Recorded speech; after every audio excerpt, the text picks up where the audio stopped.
मातीमध्ये पाय राहून मी सह्याद्री सारखा उभा आहे. अरे येणाऱ्या वादळाला जाऊन सांगा, अरे येणाऱ्या वादळाला जाऊन सांगा, आता गाठ मराठा मनोज जरांगे पाटलांशी, मनोज जरांगे पाटलांशी. जय जिजाऊ. धन्यवाद. जय श्रीराम, जय शिवराय, जय जिजाऊ. पाटील साहेब, महाराष्ट्राच्या कानाकोपऱ्यातून आपल्याला निमंत्रण येत आहे.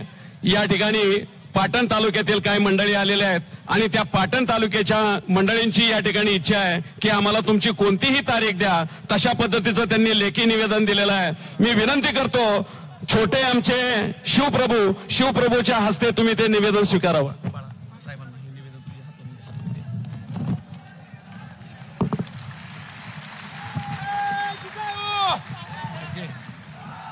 जय जिजाऊ.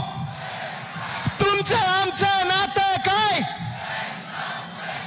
प्रभू रामचंद्र की.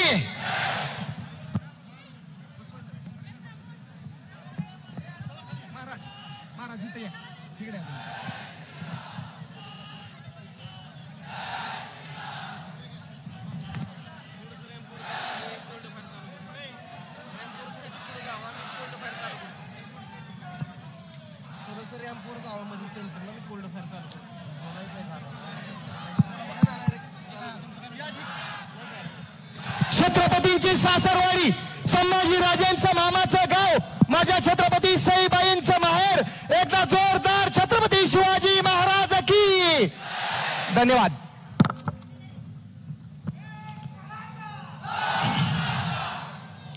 छत्रपती शिवराय वंदन करून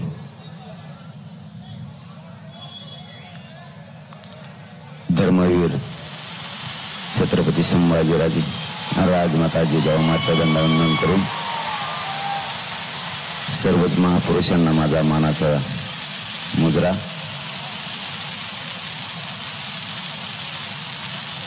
काय लावलंय? पोळायचं नाही तर मलाच. त्यांना तर काय पोळालं नाही मी, तुम्ही तरी पोळू नका मला.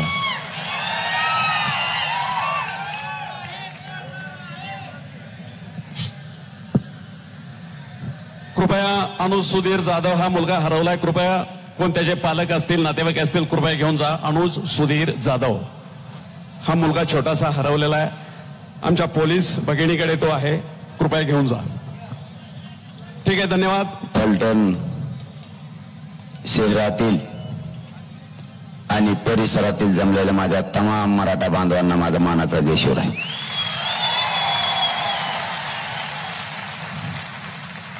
काही लोक म्हणतात मराठा एक होत नाही, तिथपर्यंत नजर पुरा ना बघ ना म्हणायचे. फलटणने एक मोठी क्रांती केलेली.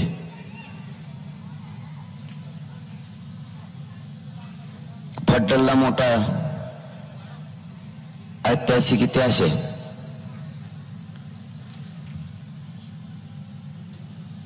फलटणहून लढा सुरू केलेला कधी हरला नाही, तो यशस्वी झालेला आहे.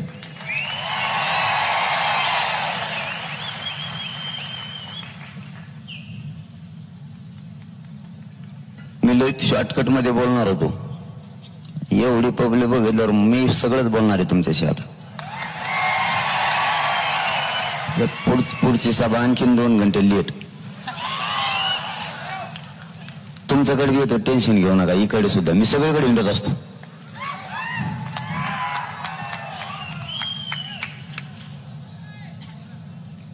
29 ऑगस्टला मराठा आरक्षणाचा लढा सुरू झाला. तुम्ही जितके शांत बसले होते, आमच्या माता मावल्या जशा शांत बसल्या होत्या, लोकशाहीने आणि कायद्याने दिलेल्या अधिकाराच्या अधीन राहून अंतर्वालीत आंदोलन सुरू होतं. यापेक्षा देशात दुसरं शांततेचं आंदोलन असू शकत नाही. म्हणून वयोवृद्धांपासून सगळ्या माता मावल्या आपले लेकरं मांडीवर घेऊन त्या अंतर्वालीत बसल्या होत्या.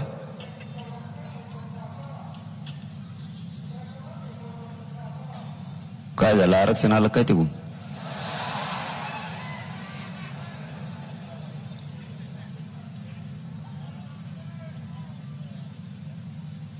अचानक काय झालं माहित नाही.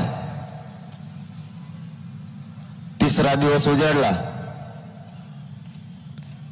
आणि आमच्या आया बहिणींवरती अमानुषपणे लाठीचार्ज झाला. आमच्या आईच्या डोक्याच्या चिंदाड्या झाल्या. 4 महिन्याचं लेकरू मांडीवर असलेल्या आईचं डोक्यातलं रक्त मुलाच्या अंगावर पडत होतं. मागणी प्रामाणिक होती. वर्षानुवर्ष मराठा समाजावर अन्याय केला. आता माझ्या मराठा समाजाला न्याय मिळाला पाहिजे म्हणून कुटुंब ते आंदोलनात बसले होते. तुम्ही आमच्या पोरांना मारला असता आम्हाला काय वाटलं नसतं.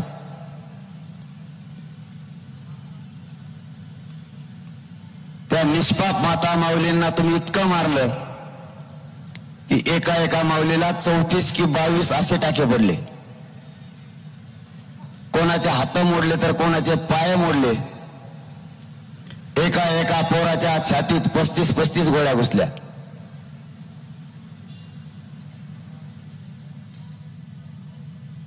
आजही ते पोरं लीलावती हॉस्पिटलला ऍडमिट आहेत.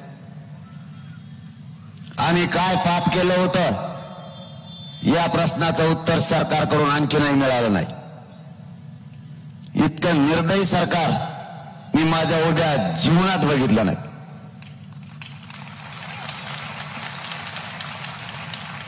एक 9 वर्षाच्या मुलीच्या पायात गोळी घुसली. इकडच्या बाजूने घुसली आणि डायरेक्ट इकडून निघाली. त्या बाळाच्या पायात 1.5 लिटरपेक्षाही जास्त पाणी निघालं. त्या निष्पाप लेकरांनी तुमचं काय केलं होतं? तो हल्ला अंतरवालीवर नव्हता. तो हल्ला महाराष्ट्रातल्या मराठा समाजावर होता म्हणून राज्यातले मराठे पेटून उठले. त्याचं सरकारला उत्तर विचारल्याच्या नंतर सरकारनं आजपर्यंतही त्याचं उत्तर दिलं नाही आणि चर्चा सुरू झाल्या. मागणी महाराष्ट्रातल्या मराठा समाजाला सरसकट कुणबी प्रमाणपत्र द्यायचे.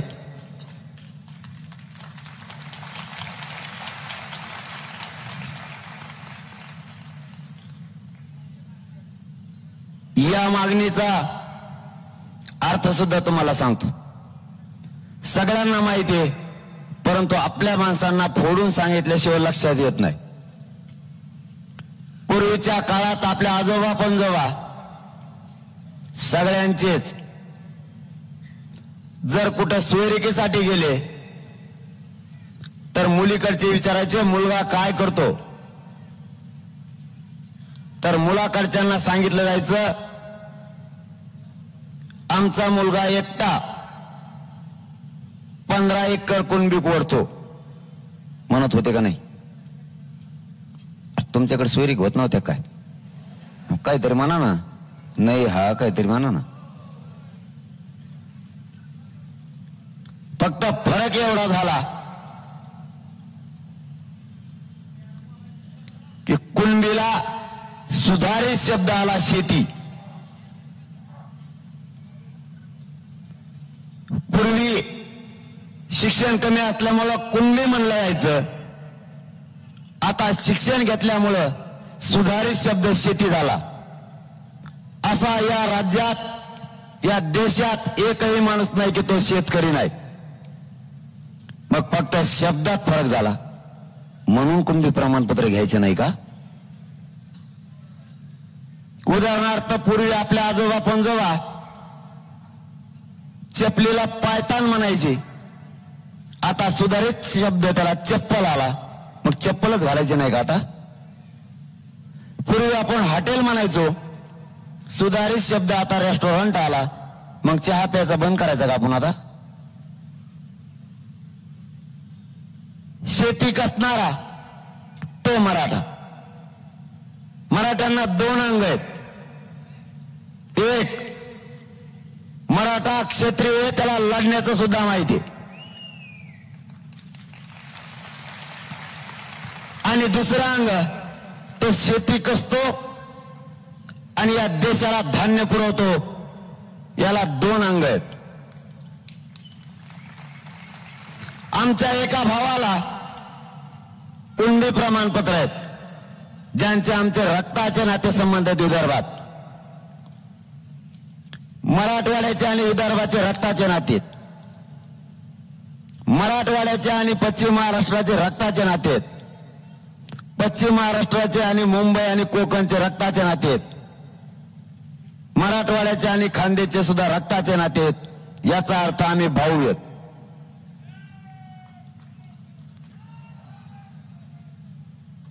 थोडा टाइम आहे ना तुम्हाला, बोलू का? तुम्ही म्हणा इंधन का लावलं उकावशी सोडित कोणाला माहिती.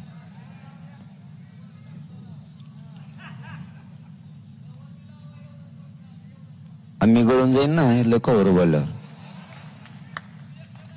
आता आपली मागणी महाराष्ट्रातल्या मराठा समाजाला सरसकट कुणबी प्रमाणपत्र द्यायचे आणि त्यावर चर्चा सुरू झाल्या. सरकारचं शिष्टमंडळ आलं आणि चर्चा सुरू झाली. आपण त्यांना सांगितलं 4 दिवसापेक्षा एकही दिवस तुम्हाला मिळणार नाही. त्याचं कारणही तसंच होतं. त्यांचं मत होतं 1 महिना द्या, आपलं मत होतं 4 दिवस.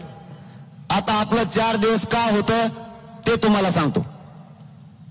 कोणतीही जात ओबीसी प्रवर्गात जर जायची असली तर तिला मागास सिद्ध असायला लागतं, तरच जाता येतं. नसता ओबीसी प्रवर्गात जाता येत नाही. मराठा समाज गायकवाड आयोगानं 12-13% मागास सिद्ध केलाय, तरीही मराठ्यांना आरक्षण नाही. दुसरा मुद्दा, व्यवसायावर आधारित जाती निर्माण झाल्या. त्या आधारे ओबीसींना आरक्षण देण्यात आलं. विदर्भातल्या मराठ्यांचा व्यवसाय शेती, त्यामुळे त्यांना कुणबी प्रमाणपत्र दिले. मग आम्हाला का नाही? या 2 प्रश्नावर चर्चा सुरू झाल्या आणि आम्ही सगळे निकष मराठ्यांनी पूर्ण केलेत. म्हणून 4 दिवस, कारण कायदा पारित एकाही दिवसात होऊ शकतो. इतक्या निकषात जर जात बसत असली तर. नाही म्हणले तरी पण 1 महिना द्या. म्हणलं कारण सांगा, नाही सांगितलं. परत 4-5 दिवसांनी आले, आरडा बंद करा, आरक्षण समजून घ्या. ज्यांनी आरक्षण समजून घेतलं आणि ज्यांना आरक्षण समजलं ते रात्रीच आरक्षणात गेलेत, सकाळी नोकऱ्या सुद्धा लागले. आपला नुसता गोंधळ आरडाची आणखीन दी. खाली नसले बसत तर त्यांना उभा राहायचा असं राहून दे उभा, त्याला नाविलाज आहे.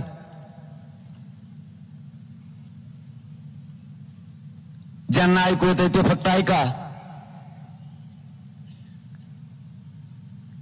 ज्यांनी आरक्षण समजून घेतलं ते एका रात्रीत आरक्षणात गेले. इन करून आल्यावर आपल्याला माहित झालंय नोकरीला लागलंय, आणि दुसऱ्या दिवशी मग माहित झालं याला आरक्षण बी मिळालंय. समिती नाही, कागद नाही, अहवाल नाही, सहयोग सुद्धा नाही. मराठा समाज सगळ्या निकषात बसत असूनही मराठ्यांना आरक्षण नाही. परत 5-6 दिवसांनी आले आणि म्हणले आता 20 दिवस द्या, आम्ही तुमच्या मागणीप्रमाणे तुम्हाला टिकणार आरक्षण देतो. आम्ही सांगितलं जमणार नाही, कारण 4 दिवसात ही प्रक्रिया पूर्ण होती. त्यांचं म्हणणं होतं सध्या विधानसभा सुरू नाही. आपण त्यांना सांगितलं राज्यपालांची परवानगी घेऊन 1 दिवसाची विधानसभा बोलावता येते आणि कायदा पारित करता येतो.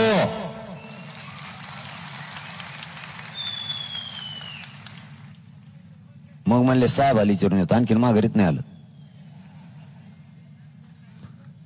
परत 4-5 दिवसांनी आले, म्हणले आता फक्त 12 दिवस द्या. म्हणजे बैलाचा सौदा सुरू केल्यासारखं सुरू केलं. नाही होणार. पण त्याच वेळेस मुंबईत एक बैठक झाली, कारण उद्याचा लढा प्रचंड ताकदीनं लढायचा आहे म्हणून तुम्हाला ह्या सांगायला लागलोय.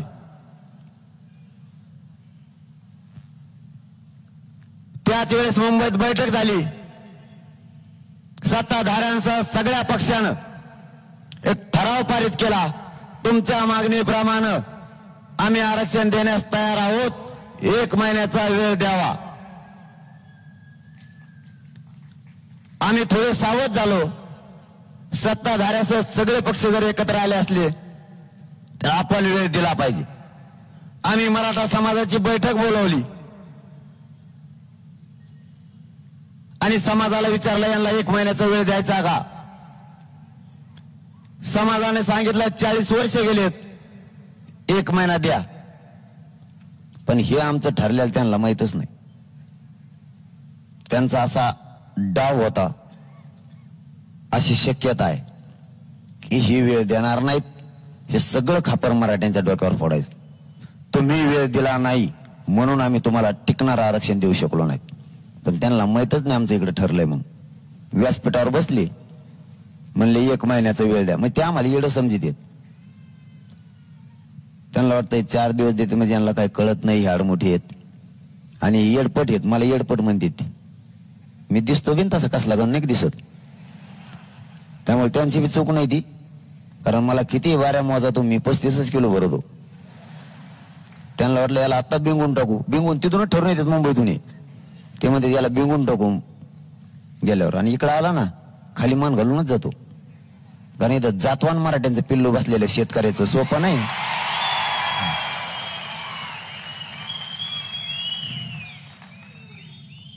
आलेन चर्चा सुरू झाली. म्हणलं 1 महिना वेळ द्या. आम्ही म्हणलं 40 दिवस घ्या. ते तर फुल परेशान झाली. ते म्हणले पहिले 4 दिवस म्हणतो, आता 40 दिवस म्हणतोय. आता लागले कामाला. मायबापाओ, समिती पळायला लागली त्याच दिवसापासून. ती समिती बी अशी कलाकार आहे, तिला इमानी. ती हैदराबादला जाती, परत मुंबईला येते, मुंबई संभाजीनगरला येते, परत हैदराबादला जाती. काय करती तिचं तिलाच माहित. तिथं जाती आणि मग ती काहीच सापडणं. मग तू गेलती काय आला? आम्ही सरकारला विचारलं, तुम्हाला जर पुरावे सापडले नाहीत तर तिथं उर्दू मध्ये लिहिलेलं आहे, तिथं फारसी मध्ये लिहिलेलं आहे, तिथं मोडी लिपीमध्ये आहे. तुम्ही अभ्यासक नेले होते का? काहीच बोलणार. याचा अर्थ अभ्यासक नेले नव्हते. त्यानंतर 4 दिवसानं बहुतेक अभ्यासक नेले असावेत. 4 दिवसानं ब्रेकिंग न्यूज आली, 5000 पुरावे सापडले. 5000. आता कसे सापडले? आता आपलं त्यांचं काय ठरलं होतं ते सांगतो. आपण त्यांना 4 दिवसाचा वेळ दिला होता. कायदा पारित करण्यासाठी आधार लागतो म्हणून 1 महिना पाहिजे. आता कायदा पारित करण्यासाठी 5000 पानांचा पुरावा मिळालाय. आता मराठ्यांच्या सरसकट कुणबी प्रमाणपत्राचा कायदा बनवा आणि मराठ्यांना आरक्षण द्या. आता वळवळ सरकारनं अजिबात करायची नाही.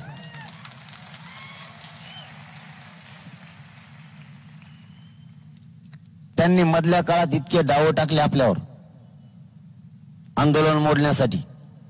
त्यानंतर त्यांनी मातंबर पाठायला सुरू केले आणि मला लय उशिरा माहित झालं त्यांच्यात मातंबर असतात म्हणून. मला आधी कळतच नव्हतं मातंबर म्हणजे काय. तिकडे यायचं काय, इकडून बी चालू आहे मला इकडे या म्हणून. आणि ते तेच मी फजिती करतात, इकडे या बैठकाला आणि तिकडे जा बैठकाला. आता एवढेच बार येतो.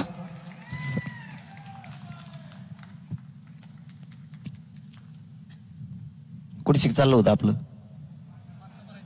म्हणजे तुम्ही आरक्षण घेतल्याचे सोडित नाही, तुमचं बारीक देणे. चर्चा सुरू झाली. चर्चेदरम्यान 1 घंटा आरक्षणावर चर्चा झाली. सगळं तुमच्या समक्ष मांडलेलं आहे मी. त्यांनी ठरवलं वेगळं आरक्षण दिलं तर चालन का?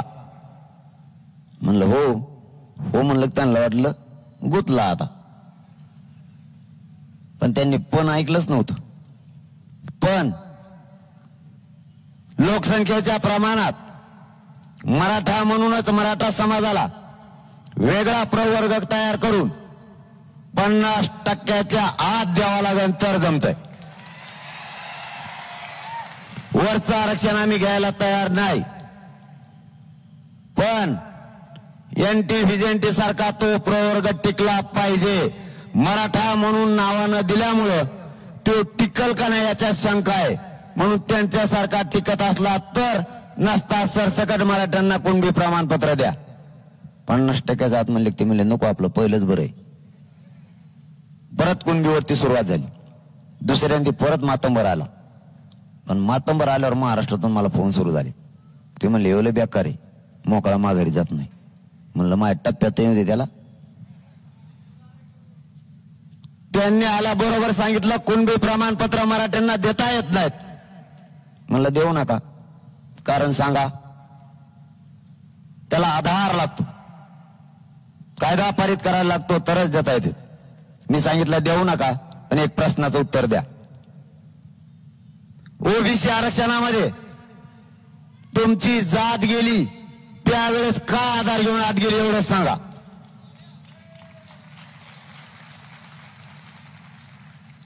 थांबलाच नाही. म्हणला साहेब आली चिरून येतो, आणखीन आला नाही. कारण यांची जात ओबीसी आरक्षणात कशी गेली? मंडल कमिशननं ओबीसीच्या जाती ज्या आरक्षणामध्ये घातल्या होत्या त्या जातीची पोट जात म्हणून हे रात्रीच आरक्षणात गेले. कागद नाही, अहवाल नाही, काय नाही. मग मराठ्यांची पोट जात कुणबी होत नाही का? आम्हाला का आरक्षण नाही? काहीच बोलत नाहीत. ते विचारायला गेले, आणखीन माघारी नाही आले. असे 7-8 गेलेले. डाव काय टाकायचा ऐकत तर नाही. कारण त्यांना आंदोलक लागतो. बस म्हणलं की बसणारा आणि उठ म्हणलं की उठणारा. मी तसा नाही. मी जातवान मराठ्यांचा काम करणारा पोरगा आहे. तुमच्या रक्ताचा आहे. तुमच्याशी गद्दारी नाही करू शकत नाही. आले आणि बसले आणि मला म्हणले कोपऱ्यात चल. म्हणलं कोपऱ्यात फेबऱ्यात येत नसतो म्हणलं मी. हे मराठ्यांचं पवित्र व्यासपीठ आहे. आरक्षण द्यायचं का नाही इथं समोरच माझ्या मराठा समाजाचं सांगायचं मीडिया समोर, नाही तर नीट व्यासपीठाच्या खाली व्हायचं.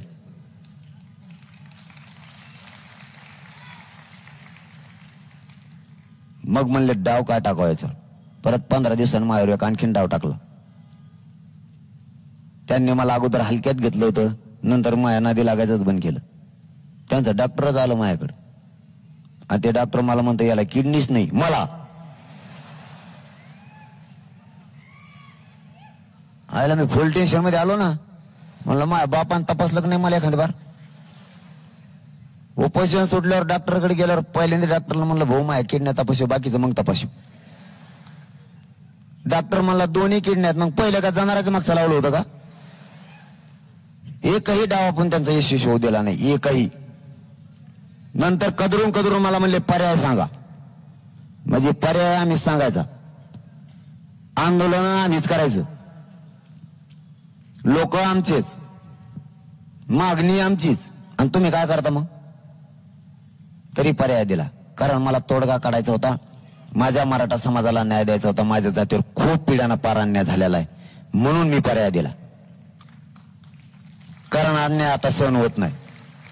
पर्याय दिला. 1 जून 2004चा जे आहे, कुणबी आणि मराठा एकच आहे. तत्सम मराठा म्हणून कुणबी म्हणून त्या ठिकाणी नोंद आहे.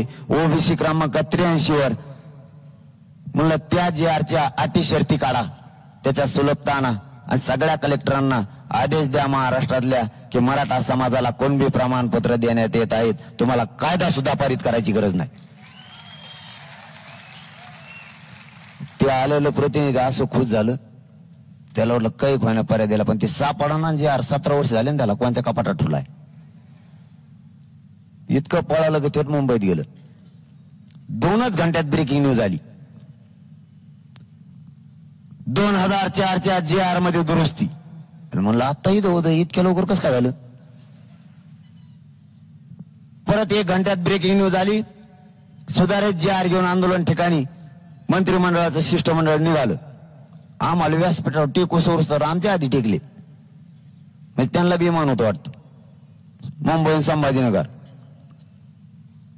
चला म्हणले आता उठा उठा तुम्ही. म्हणले आता झालं तुमचं काम, ही कागद धरा. लगेच आम्हाला घरी आखून द्यायची सुद्धा तयारी. म्हणलं मला त्याच्यात वाचू द्या काय येते एकदा. मराठ्यांना त्याच्यावर असं लिहिलेलं होतं, वंशावळीच्या नोंदी असलेल्या मराठा समाजाला कुणबी प्रमाणपत्र देण्यात येत आहेत. अरे म्हणलं थांब, याच्यात खोटी आहे, गडबड करू नको. त्यालाच वाचून टाकेल डबल. वंशावळीच्या नोंदी असलेल्या मराठा समाजाला कुणबी प्रमाणपत्र देण्यात येत आहेत. म्हणलं तुमच्याकडे वंशावळीची नोंद आहे का? ते म्हणलं नाही. म्हणलं माझ्याकडे बी नाही. चल जाऊ दे माघारी.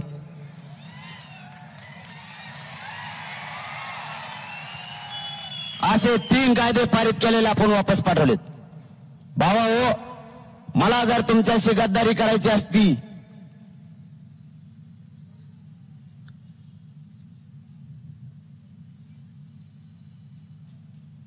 काय पाहिजे काय? आमचं दुरण टेका ना आणखी ना.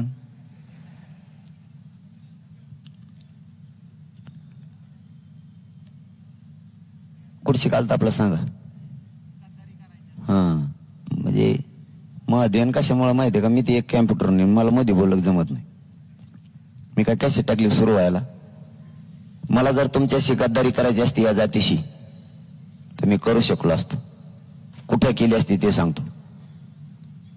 आजकालच्या दुनियात एखाद्या आमदारानं मंत्र्यानं जर खांद्यावर टाकला ना, लोक नीटच बोलत नाहीत एकामेकाला दुसऱ्या दिवशी. आपल्यापाशी अख्खं मंत्रिमंडळ बसून होतं.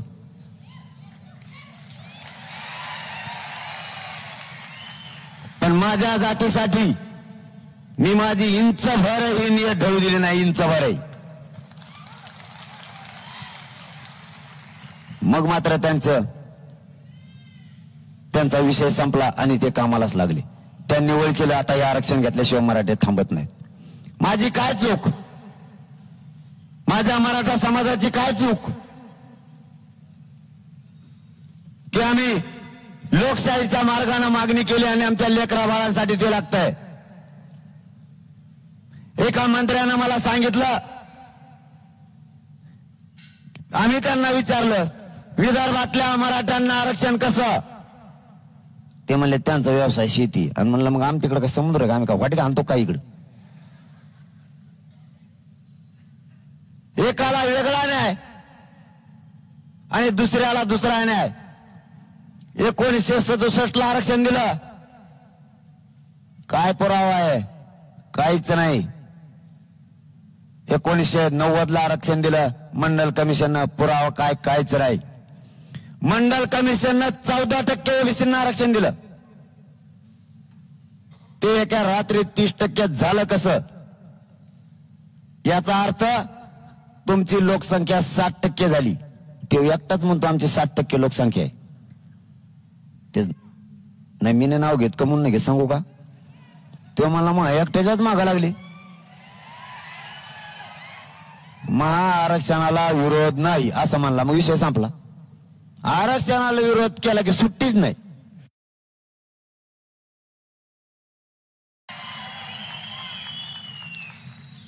त्यांचं म्हणणं आहे आम्ही 60%.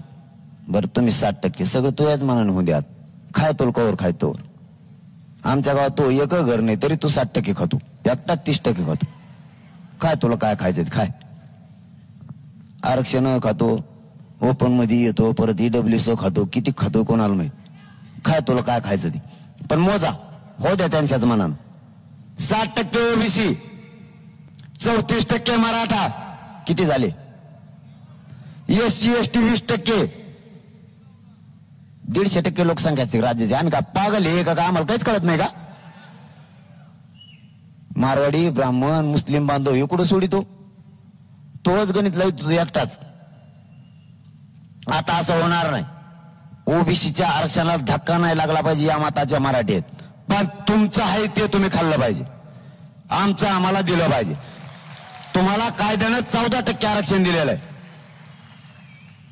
तुम्ही तुमचं घेतलं पाहिजे, आमचं आम्हाला दिलं पाहिजे. त्याशिवाय सुट्टी नाही, सरकारला सुट्टी नाही. आणि तो म्हणतो वरून घ्या खालून घ्या. कुठून घेतो रे? खालून द्याना वरून द्याना, एकटाच बोंब बोलतो आणि परत म्हणतो मायाला मागा लागले. तुमची आमची वैयक्तिक दुश्मनी नाही. तुम्ही गोरगरीब मराठ्यांना विरोध करू नका. या मराठ्यांनी सगळे पक्ष आणि सगळे नेते मोठं करण्यासाठी खूप कष्ट घेतलेले. आमच्या मराठ्यांनी कधीच जात बघितली नाही यांच्यात. ग्रामीण भागातल्या ओबीसी बांधवांना आत्ताही वाटतं गोरगरीब मराठ्यांना आरक्षणच मिळालं पाहिजे. एकही विरोध करत नाही. आपण आपल्या मतावर ठाम आहेत. तुमचं आरक्षण तुम्ही घ्या, आमचं आम्हाला द्या. बाबा हो, आणखीन 2-3 कार्यक्रम करायचे, पण जाताना एकच सांगतो, मराठ्यांना अशी संधी पुन्हा येणार नाही. या संधीचं सोनं करा. इथं आपल्या लेकरा बाळांच्या प्रश्नाचा विषय, इथं ना माझा स्वार्थ आहे ना तुमचा, इथं घराघरातल्या मराठ्यांच्या लेकरांचा प्रश्न आहे. प्रत्येक आईबाप स्वप्न बघतोय माझा मुलगा माझी मुलगी अधिकारी झाली पाहिजे. आणि इतका पैसा घालून जर होत नसेल तर त्याचं मूळ कारण आहे आरक्षण. आणि आता तेच मिळवायचंय. पहिला आणि शेवटचा लढा, पण आपल्यात फूट पडू देऊ नका. हे आरक्षण कसं देत नाहीत ते आपण बघू, त्याची काळजी करू नका. यांना माझी भाषा कळती. तुम्ही ऐकले असेल ना माझी भाषा कशी असते टीव्हीवर. आपला दणका तसा आहे. मग कचाट्यात आला की त्यांना जर माझी भाषा नाही कळाली ते काय म्हणतात माहिती तुम्हाला? आता मी मराठवाड्याची भाषा आहे, मै जी आहे तेच बोलणार ना मी. मला शुद्ध बोलता येत नाही, आणि शुद्ध बोलून एखादा अनुसार हुकल्यावर मग काय करू? त्यांना जर माझी भाषा कळाली नाही त्या अधिकाऱ्याला विचार देत त्याचा अर्थ काय होतो रे? त्याला नाही कळालं ते मला फोन लावते, याचा अर्थ काय होतो म्हणलं मला नाही माहित.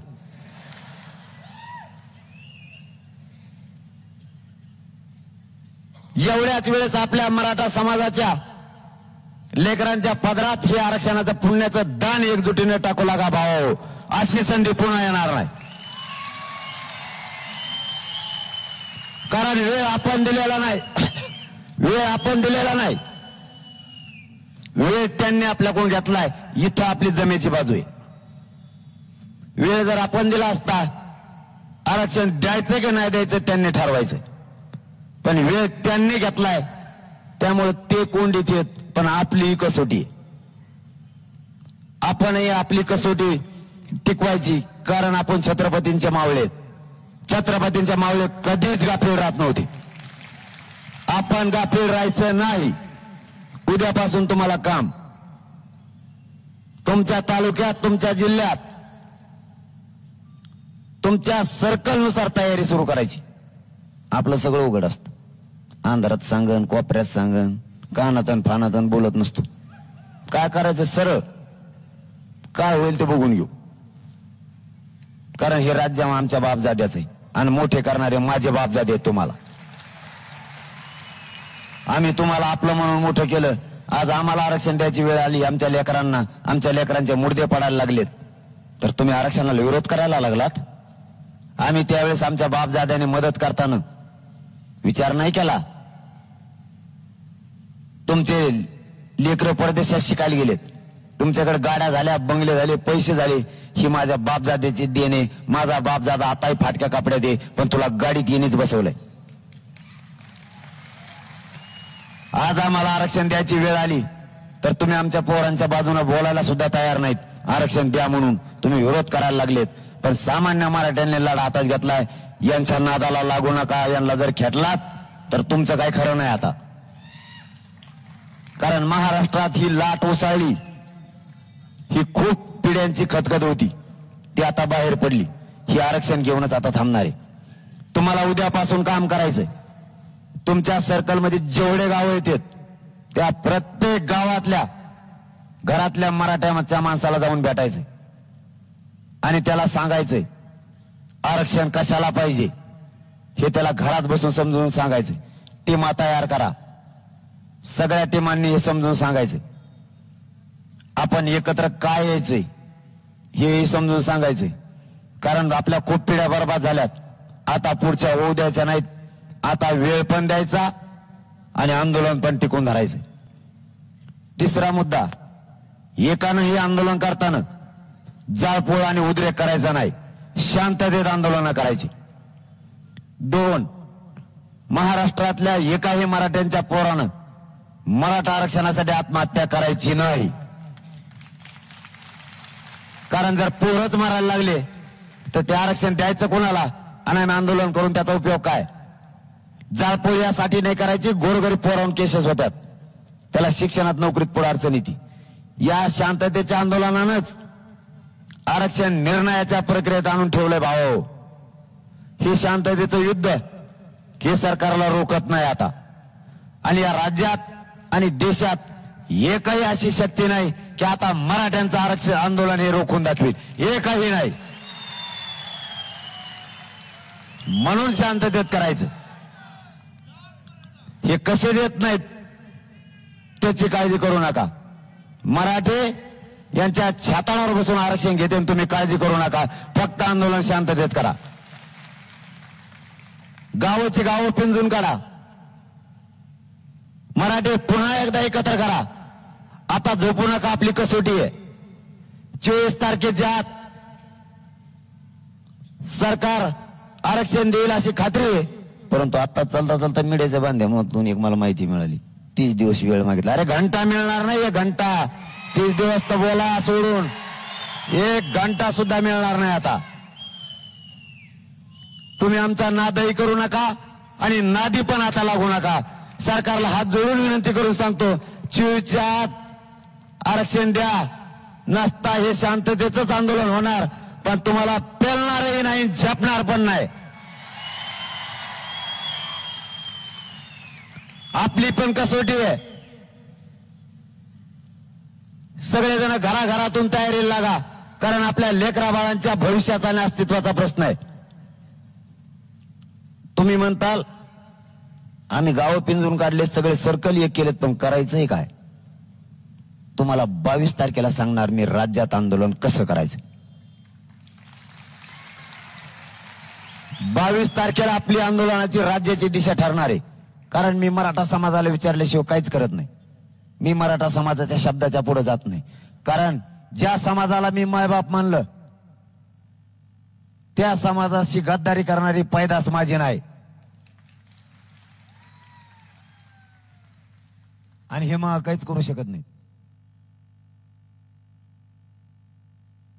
आणि माझ्याजवळ करायला काही नाही बी.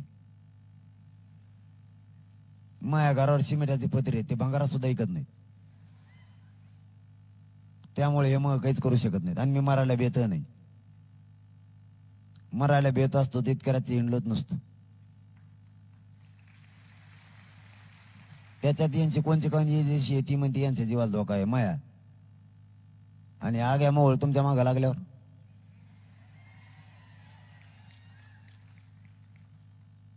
नाही म्हणले चुकीची माहिती आली ती. आता कस का मागे सरकली? मराठी संघात लग्न एवढं सोपं नाही. उगाच अफगाणिस्तान पोत गेले नव्हते झेंडा घेऊन ये, हे सोपे नाहीत. तुम्हाला आणखीन विनंती करून सांगतो आम्ही, तुम्ही बोलल्याप्रमाणे करा. तुमचा मान आम्ही राखलेला आहे. तुम्ही 30 दिवस मागितले, आम्ही तुम्हाला 40 दिवस दिले. तुम्ही आता आमचा अंत बघू नका. फक्त बांधावून हात जोडून सांगतो, उग्र आंदोलनाला आपलं समर्थन नाही. कारण शांततेच्या आंदोलनातच ताकद आहे की तुमच्या समोर सिद्ध झालेली. हे शांततेचं युद्धच मराठ्यांना न्याय देणारे आणि आरक्षण देणारे. एवढ्याच वेळेस तुमच्या पायाला हात लावून सांगतो,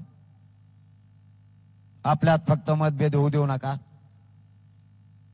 एवढ्या वेळेस मराठा समाजाच्या पदरात या आरक्षणाचा दान टाकू लागा, एवढीच विनंती करायला तुमच्या पाया पडण्यासाठी मी इथपर्यंत आलोय. आता सरकारला सुट्टी नाही. हे पहिलं आणि शेवटचं आंदोलन आहे. कारण आंदोलन बार बार करायला आपल्याकडे वेळ नाही. तोपर्यंत आपल्या पिढ्या बर्बाद व्हायला लागल्यात. आता पिढी बर्बाद होता कामा नाही. घराघरातल्या मराठ्यांनी जागवा आणि ही लढाई आपल्याला जिंकायची.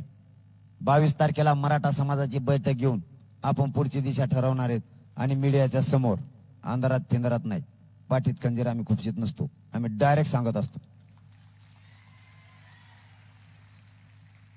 आंदोलन शांततेत होणार, पण आरक्षण घेणार, त्याशिवाय सरकारला सुट्टी नाही. हे शांततेचं युद्ध सरकारला पेलणार नाही, हे पुन्हा एकदा सरकारला सांगतो. तुम्ही तातडीनं मराठा समाजाला महाराष्ट्रातल्या सरसकट कुणबी जात प्रमाणपत्र देण्याचा निर्णय घ्या. आमची एवढीच मागणी. आणि आमच्या गोरगरीब मराठ्यांचं आता अंत बघू नका. आमच्या गोरगरीब मराठ्यांनी तुम्हाला खूप मोठं केलंय. एकदा आमचा उपकार फेडा आणि आमच्या मराठ्यांच्या गोरगरिबांच्या पोरांना आरक्षण द्या, हीच विनंती करतो आणि थांबतो. जय जिजाऊ, जय शिवराय. देश विदेशातील प्रत्येक घडामोडींचे लाईव्ह अपडेट मिळवण्यासाठी आता साम टीव्हीच्या सर्व सोशल मीडिया प्लॅटफॉर्मला लाईक, फॉलो आणि सबस्क्राईब करा. तसंच सर्व नोटिफिकेशनसाठी बेल आयकॉन प्रेस करायला विसरू नका.